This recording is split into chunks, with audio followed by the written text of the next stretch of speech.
They traded her like property, but I see the queen she really is asterisk. The rain hammered against the reinforced windows of the shelter, each drop like a bullet against the permasteel. Marcus wiped his hands on a stained towel, the antiseptic smell of the medical bay mixing with the perpetual dampness that plagued the outer colonies. Another sleepless night, another stream of refugees fleeing the latest conflict in the Andromeda sector. He'd seen too much. 20 years as a combat medic had left scars deeper than the plasma burn across his left shoulder.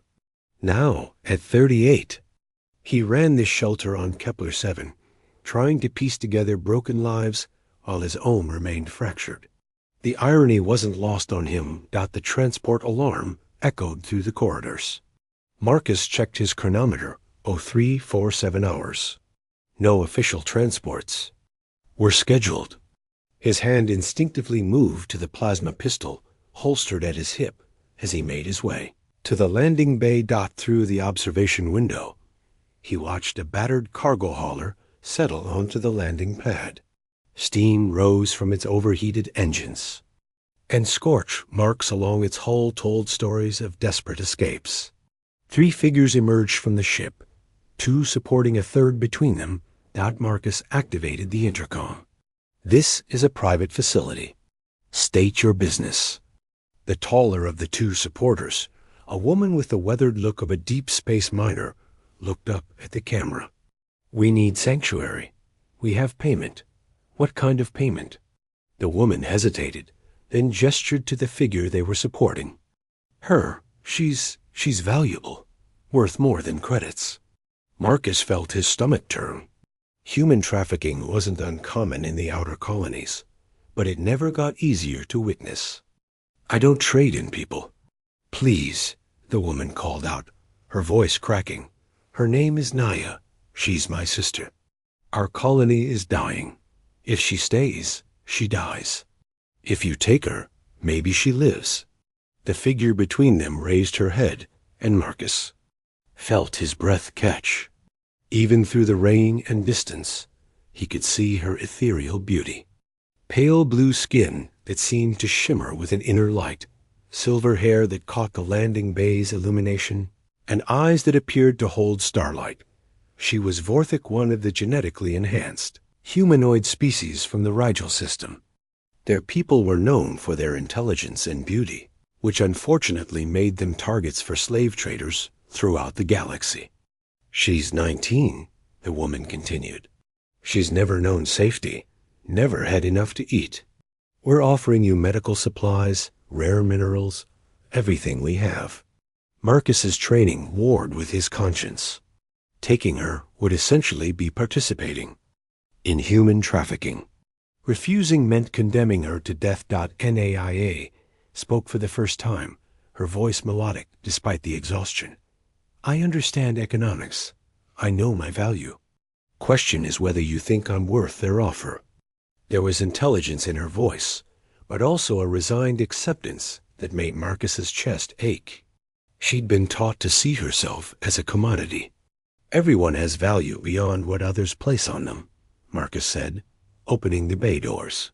The 3 women entered, Naya walking unsteadily between her companions. Up close, Marcus could see the signs of chronic malnutrition. The way she held herself defensively, the quick glances that cataloged exits and potential threats. "I'm Marcus," he said gently. "Welcome to Haven Station." Naya's companion, who introduced herself as Vera, explained the situation. Their mining colony faced complete ecological collapse. Food was gone, water was scarce, and the corporate overlords had abandoned them. Naya, being young and beautiful, had been chosen as a sacrifice someone who could be traded for supplies that might save the rest. "Standard companion contract," Vera said, producing a tablet. 1-year term. Room, board, basic care in exchange for household services. Marcus read the contract, his jaw tightening at the clinical language that reduced Naya to a servant. "And after a year, renegotiation," Vera said. "Or freedom." Her choice, Naya laughed bitterly. Freedom to what? To where? I know nothing but mining colonies and hunger. Marcus studied her face.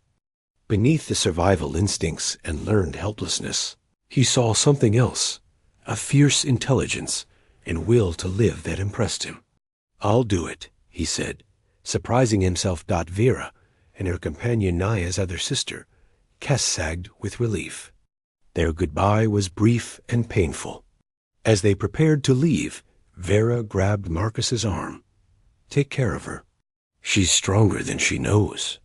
And then they were gone, leaving Marcus alone with a 19-year-old girl who looked at him with a mixture of wariness and resignation. So, Naya said, breaking the silence, do I sleep in your bed now? Or do you have quarters for property? You're not property, Marcus said firmly. And yes, I have a spare room. Naya tilted her head, studying him with those startling silver eyes. Spare room seems wasteful. Safer if I stay close. On my world, surprises kill people. Marcus's hand unconsciously moved to the scar on his shoulder. This isn't your world. No, Naya agreed. But I am still me, and you are still you. We are what our experiences made us. She was right, Marcus realized. They were both products of trauma, shaped by loss and the need to survive.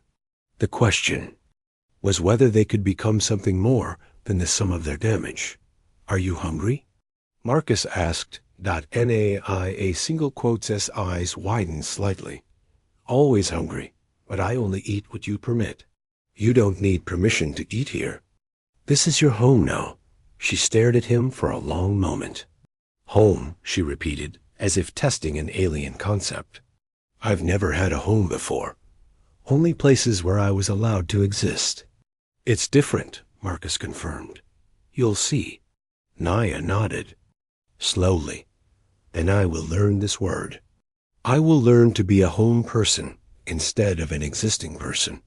Marcus looked at this beautiful, damaged young woman who'd just become his responsibility and wondered what he'd gotten himself into.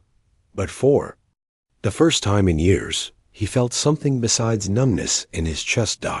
Maybe they could heal each other. Marcus woke to the sound of soft humming.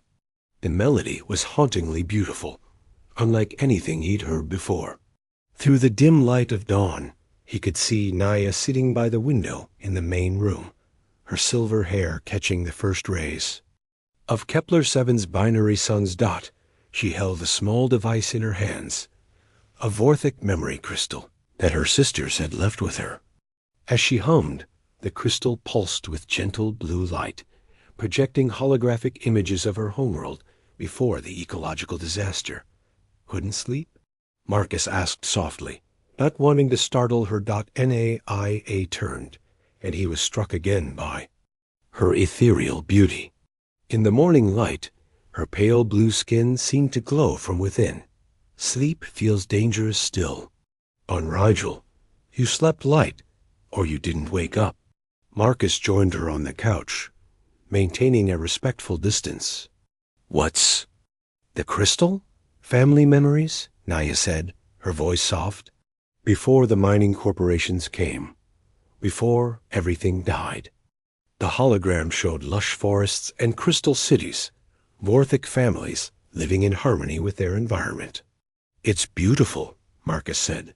Was beautiful, Naya corrected. Now it's dead rock and poisoned water. That's why Vera and Kes sold me to buy passage off-world for the survivors.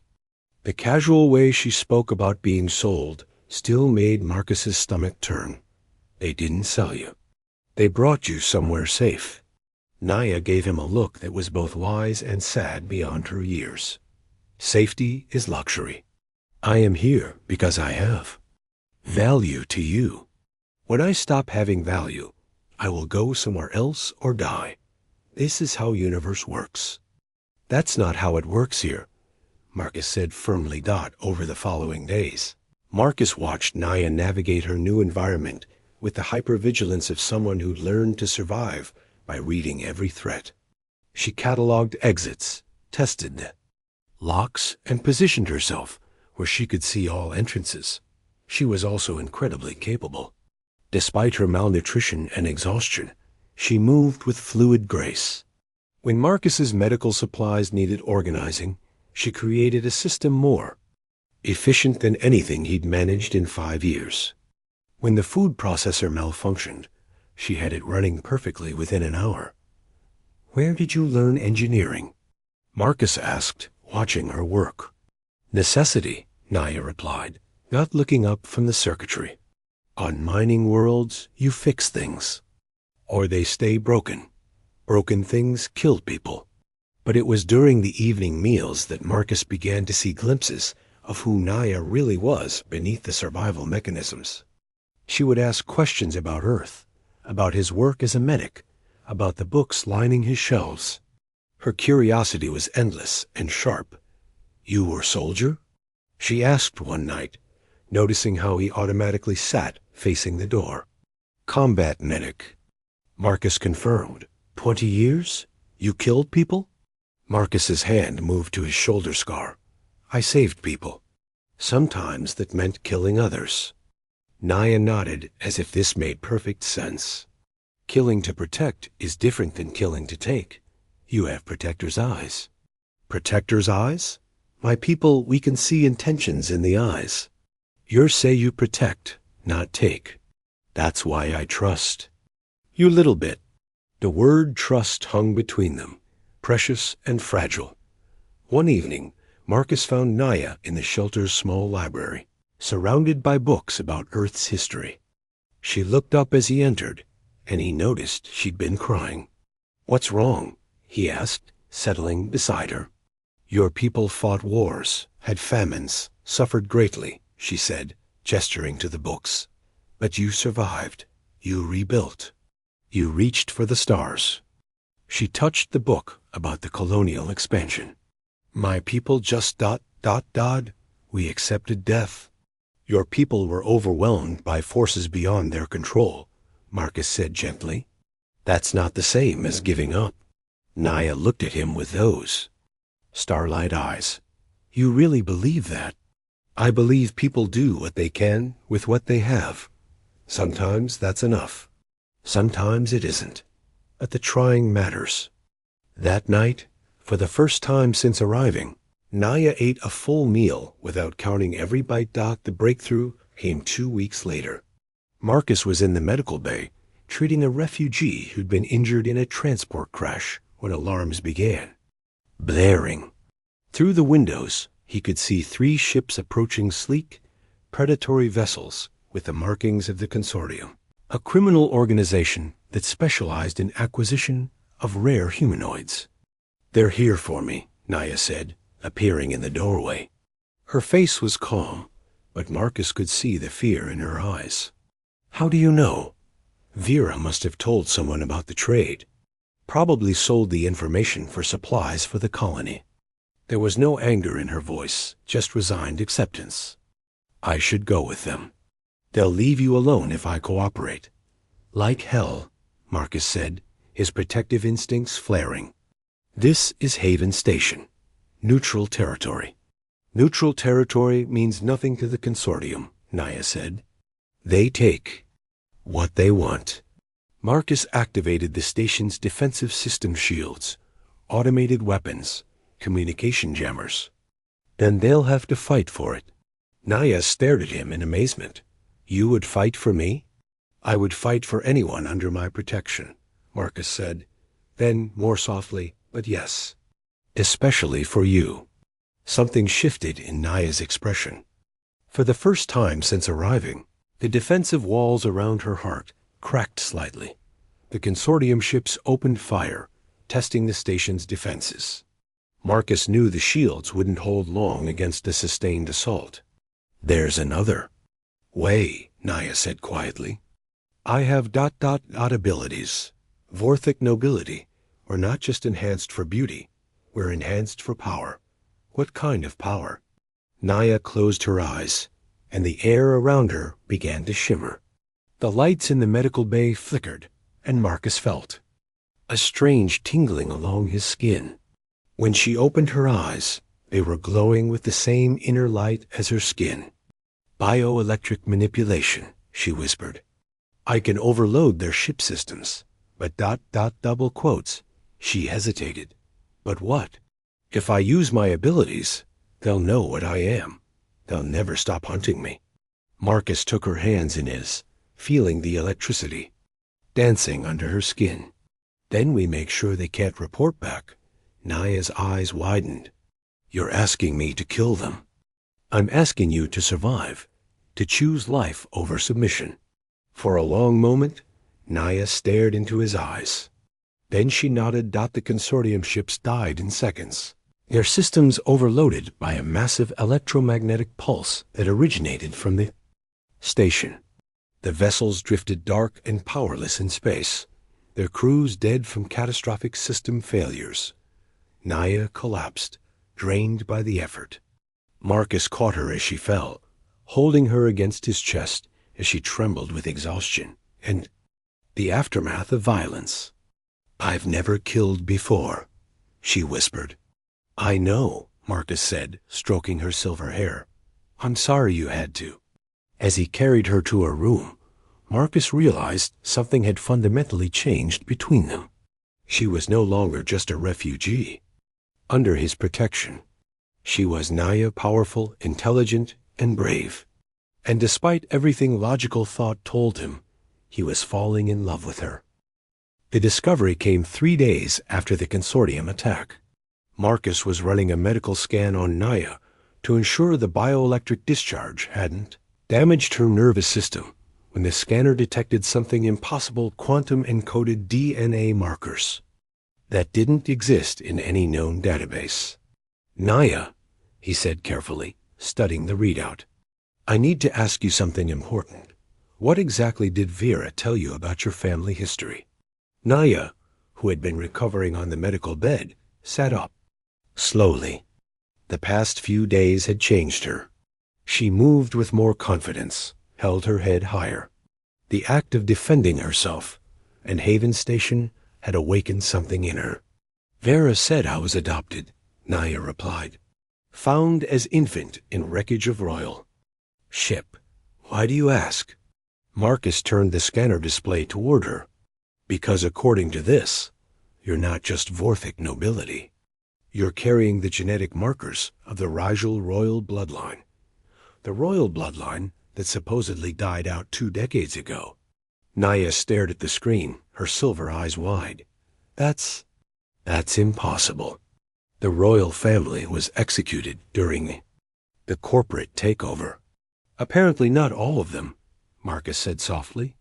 "Naya, I think you might be the lost princess of Rigel." The revelation hung between them like a bridge to a future neither had imagined. Naya's hands trembled as she touched the scanner display.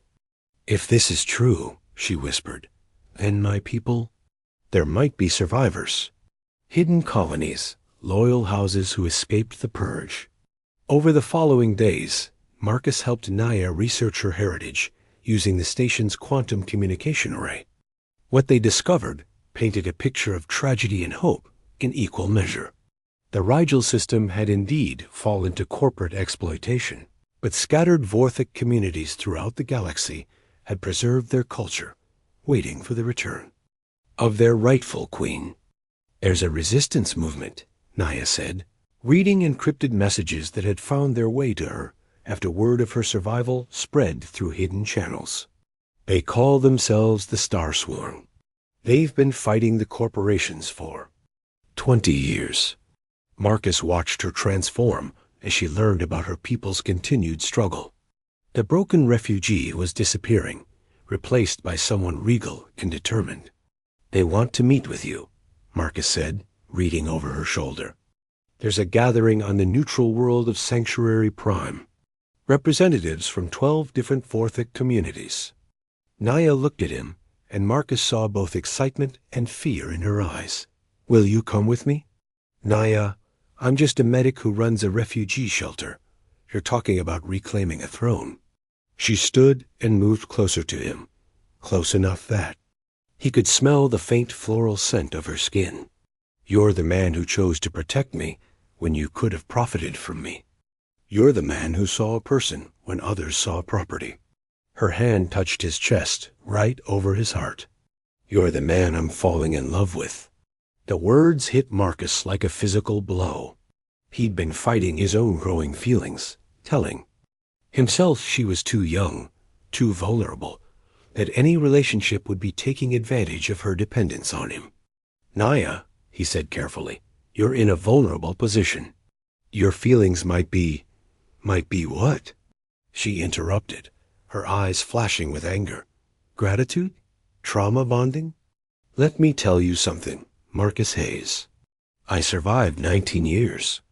Out hell by learning to read people perfectly. I know the difference between safety and love, between protection and desire. She stepped even closer, and Marcus could feel the warmth radiating from her skin. When I look at you, I don't see my rescuer. I see a man who makes me want to be stronger. A man who believes I'm worth more than my survival value. A man whose hands shake slightly when he touches me because he's fighting the same feelings I am. Marcus's resolve crumbled. His hands came up to frame her face, thumb tracing the delicate line of her cheekbone. You're right. I am fighting it. Because caring about you terrifies me. Why? Because everyone I've ever cared about has been taken from me.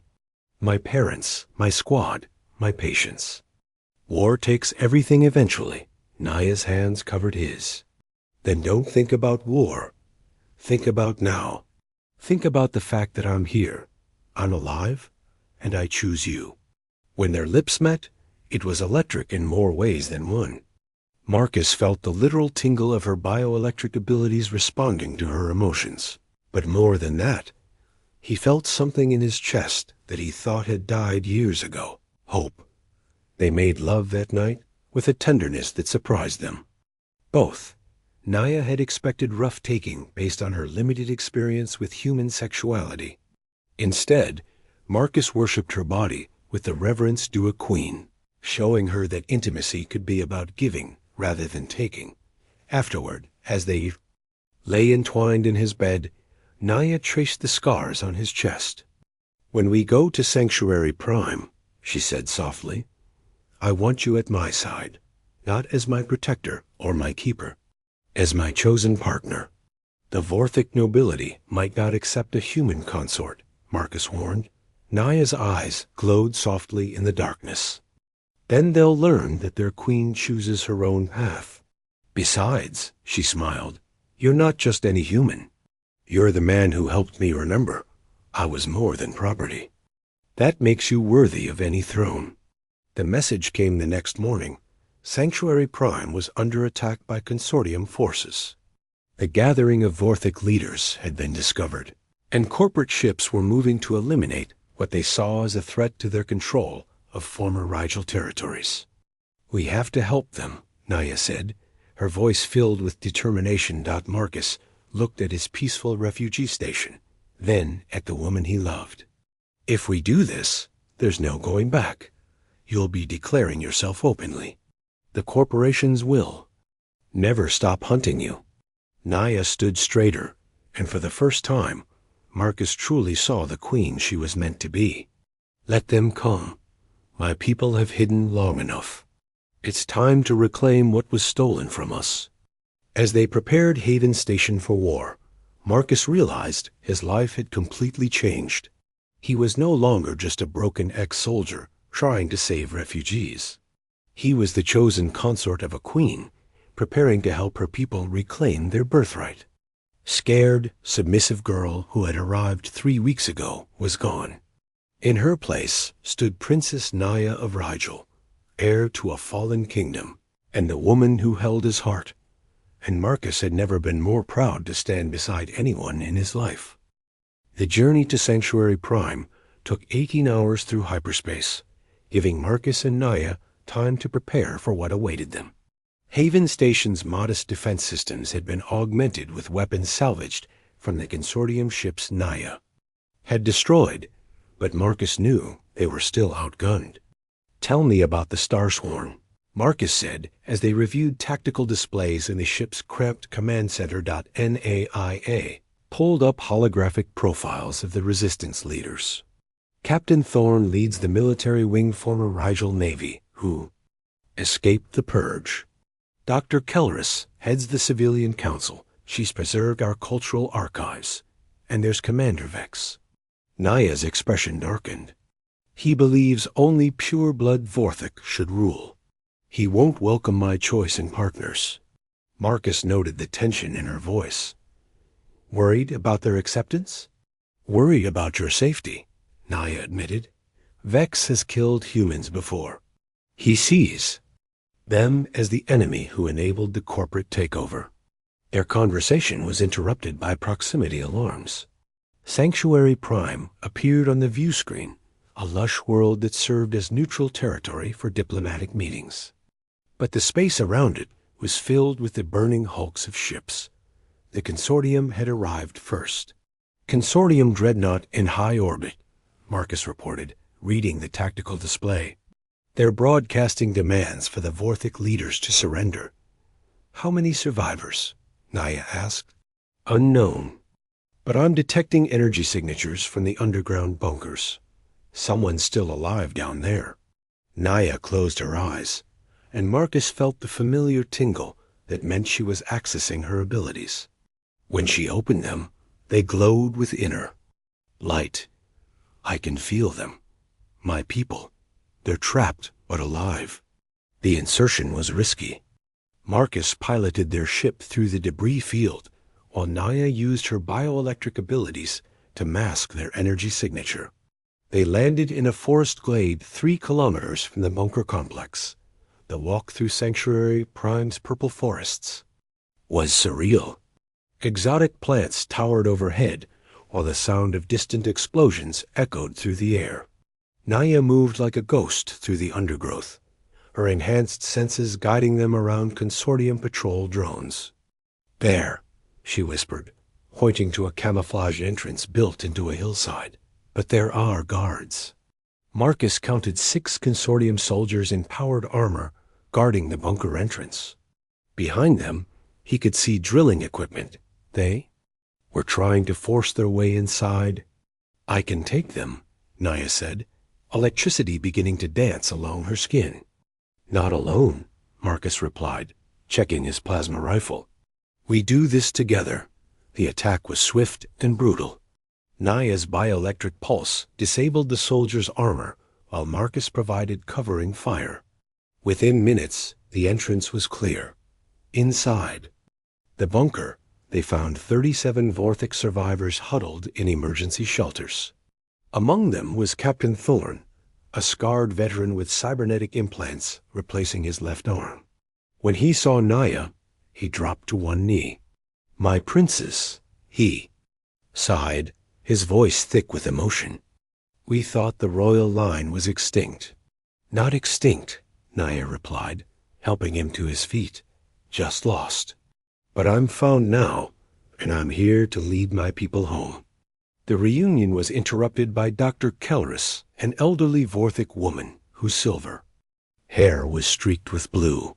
Your Majesty, she said formally, then noticed Marcus. And you brought a human. I brought my chosen partner, Naya said firmly. Marcus Hayes, who helped me discover my heritage and chose to stand with our people.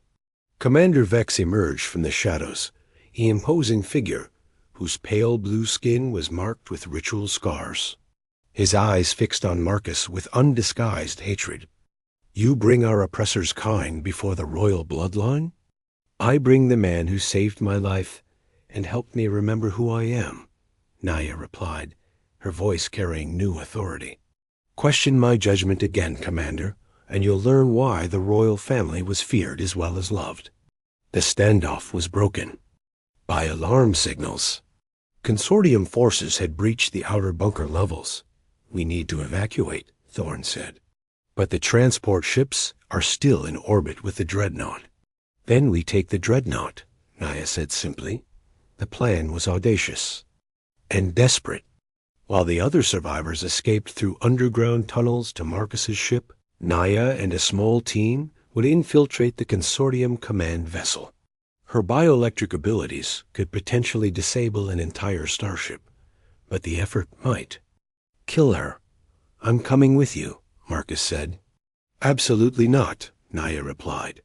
I need you to get the others to safety. And I need you to survive this, Marcus shot back. We're stronger together. Their argument was interrupted by an explosion as Consortium soldiers breached the inner bunker. In the chaos that followed, Marcus and Naya found themselves separated from the others, fighting their way through collapsing corridors. They emerged into Sanctuary Prime's purple twilight to find Consortium, dropships landing around them. Soldiers poured out, surrounding them with weapons drawn. Princess Naya of Rigel, a voice called over loudspeakers. Surrender yourself, and your human companion will be allowed to live. Naya stepped forward, her hands raised. I surrender. Naya. No, Marcus shouted, but she was already walking toward the soldiers. You want the lost princess? She called out. Here I am. But know this, I am not the broken girl who fled Rigel 20 years ago. I am the storm that will wash away everything you've built on my people's graves. The Consortium soldiers moved to restrain her, and that's when Naya struck. Bioelectric energy erupted from her in waves, shorting out weapons and armor. But the effort was immense, and Marcus watched in horror as she collapsed from the strain. Before the surviving soldiers could recover, the sky filled with light. Thorn's ship descended like an avenging angel, weapons blazing. The rescue was swift and brutal. As they carried Naya to the medical bay, Marcus realized something had changed. The other Vorthix survivors, even Commander Vex, looked at her with new respect. She hadn't just talked about being their queen. She'd proven it. Will she recover? Dr. Kelrus asked as Marcus worked to stabilize Naya's nervous system. She's strong, Marcus said, watching Naya's vital signs slowly improve. Stronger than she knows. When Naya finally woke, she found Marcus holding her hand. Around her bed stood the surviving Vorthic leaders, their faces filled with hope for the first time in years. My queen, Thorn said formally. Your orders? Naya struggled to sit up, accepting Marcus's support.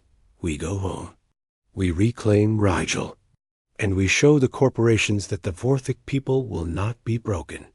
She looked at Marcus, her eyes still glowing faintly from the bioelectric discharge. Beside the man I love, Commander Vex stepped forward. Your Majesty, I apologize for my earlier words. Any human worthy of your love is worthy of our respect. As the ship jumped to hyperspace, heading for the Rigel system and whatever awaited, them there, Marcus realized his life had become something he never could have imagined. He was no longer just a refugee shelter operator or a broken ex-soldier. He was the chosen consort of a queen who was about to reclaim her throne. And for the first time in years, he believed they might actually win. The Rigel system looked nothing like the paradise shown in Naya's memory crystals. 3 dead worlds orbited a dying star, their surfaces stripped bare by corporate mining operations.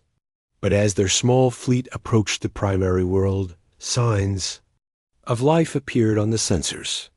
There, Naya said, pointing to energy readings deep underground, the old royal bunkers.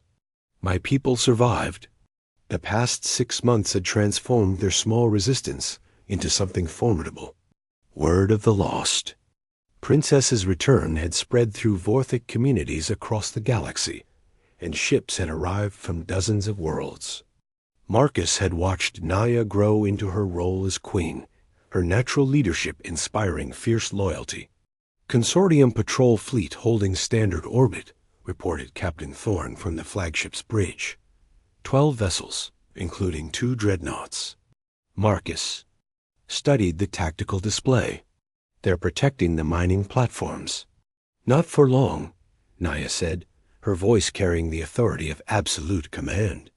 She'd learned to project power in the months since Sanctuary Prime, but Marcus could still see the woman he'd fallen in love with beneath, the royal bearing. The attack was swift and coordinated. Naya's bioelectric abilities, enhanced by ancient Vorthic technology recovered from hidden archives, allowed her to disable entire enemy fleets with precisely targeted electromagnetic pulses. Within hours, the consortium forces were either destroyed or fleeing the system. But the real victory came when the underground bunkers opened and thousands of Vorthic survivors emerged into the light. Many had been hiding for 20 years, waiting for their queen to return. The coronation took place in the ruins of the old royal palace, its crystal spires partially restored by engineering teams. Marcus stood at Naya's side as ancient ceremonies he barely understood played out around them. When the crown, a delicate circlet of Rigel crystals, was placed on her head, the assembled Vorthic knelt as one. "Rise, my people," Queen Naya commanded. "We have much work ahead of us." That night, in the private chambers of the restored palace, Marcus found Naya standing on the balcony overlooking her capital city. Lights were coming on across the cityscape as her people emerged from decades of hiding. "Any regrets?" he asked, slipping his arms around her from behind. Naia leaned back against his chest. "About which part? Claiming my throne? Fighting a war? Falling in love with a stubborn human medic? Any of it. All of it." She turned in his arms, her silver eyes reflecting the starlight. "Never. Not for a moment." Her hands cupped his face. "You saw a queen when everyone else saw property. You helped me remember who I was meant to be." "You were always a queen," Marcus said softly. "I just helped you remember the crown." Their kiss was interrupted by a gentle chime. Dr. Kelris entered, carrying an ornate box. "Forgive the interruption, Your Majesty, but the Council has reached a decision regarding the human question." Marcus tensed. For months, the Vorthic noble houses had debated whether their queen could officially take a human consort. Some, like Commander Vex, had come to accept Marcus. Others remained opposed, and Naya asked, her voice dangerously quiet. Kelr. I smiled. "The Council votes to amend our laws. Henceforth, the monarch may choose their consort based on worthiness, not species." She opened the box, revealing a second crown smaller than Naya's, but equally beautiful. "If Marcus Hayes will accept, the Council offers him the title of Prince Consort of Rigel." Marcus stared at the crown, then at Naya. "You planned this." "I told you once that my people would learn their queen chooses her own path," Naya said with a smile. "That includes choosing her own prince." The second coronation was smaller, more intimate. As the crown settled on Marcus's head, he felt the weight of responsibility that came with it. He was no longer just Naya's partner. He was Prince Consort of a rebuilding kingdom. "Any second thoughts?" Naya whispered as they accepted the formal bows of the assembled nobility. "Only one," Marcus replied. "What's that?" He pulled her close, ignoring protocol and the watching eyes of their court. "I'm wondering what took you so long to find me." Naya laughed, the same musical sound he'd first heard in Haven Station's dawn light. "Maybe I was waiting for you to be ready to see a queen instead of property. And maybe I was waiting for someone worth seeing clearly." As the celebration continued around them, Marcus reflected on the impossible journey that had brought them here, from a desperate refugee trade to a throne room in a restored palace. It defied every logical outcome he could have imagined. But love, he'd learned, didn't follow logic.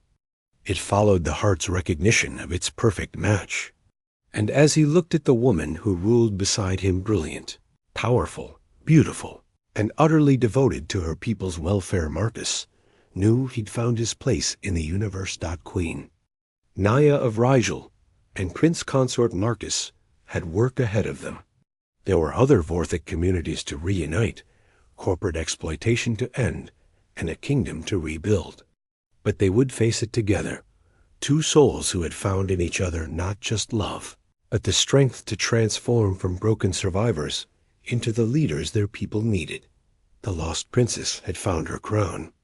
The broken medic had found his purpose. And together, they had found a love that could rebuild worlds. In the end, they had both been property once owned by their traumas, their limitations, their past pain. But love had set them free to become something greater than either could have been alone. They had become each other's salvation, each other's strength. They had become each other's home. The end.